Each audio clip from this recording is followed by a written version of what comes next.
Welcome back. You're watching Metro Morning. In fact, we continue to track what the development as far as Delhi air pollution is concerned because it continues to remain the same. In fact, worsening air quality in the national capital. Now, the Delhi government is planning to impose to GRAP 3 restrictions.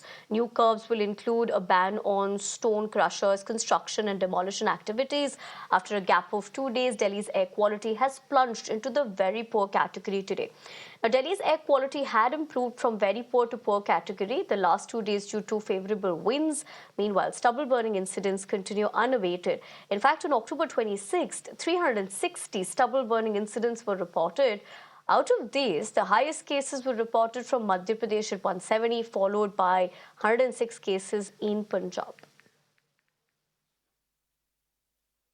Kritika, my colleague, joins me live. In fact, we listened into what Virendra Sachdeva had to say after that particular conversation with my colleague. Kritika, very good morning to you.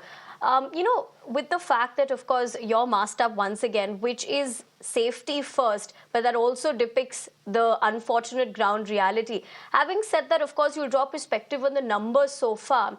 But given the condition, we're looking at a situation where GRAP 3 will be imposed, which means this is reflecting, or rather an indicator of how things are only going to get worse in the next couple of days, considering Diwali is happening this week.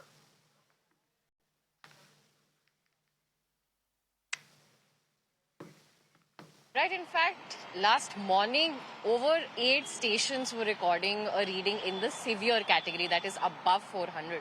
And numbers had reached, like Jahangirpuri had numbers ranging from 412 in the morning till also reaching 420. Bhawana and other hotspots in the national capital, the identified hotspots that is, have also recorded extreme high level of air pollution specifically yesterday.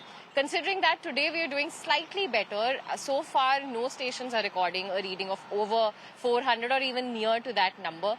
But again, all of these can change, and the focus on numerics shouldn't be the only thing that guides our policy making. I think that is also one of the reasons why we can expect an early implementation of GRAP 3 regulations, because remember, as and when another stage is in fact levied, is in fact enforced, restrictions on construction activities, on mass burning, as well as a lot of dust mitigation efforts are also ramped up.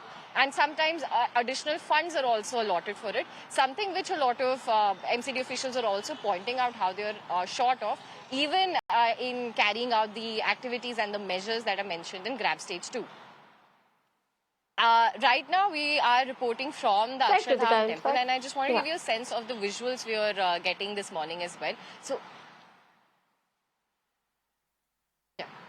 Right, go ahead, go ahead.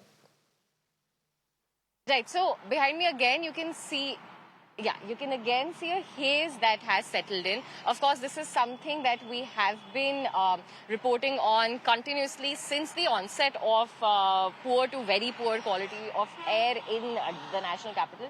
What we, however, fail to see is any of this get better. In fact, as the days will pass, more and more of this is what we're going to see around every monument, in fact. So this is what we're bringing to you this morning. Of course, we'll be tracking in what GRAP regulations kick in if they do the third stage, that is. Other than that, also the current measures that are in place, funds are being allotted, new teams are being deployed in order to make sure that the efficient use of those funds as well as the anti-smog guns and sprinklers are done across the national capital.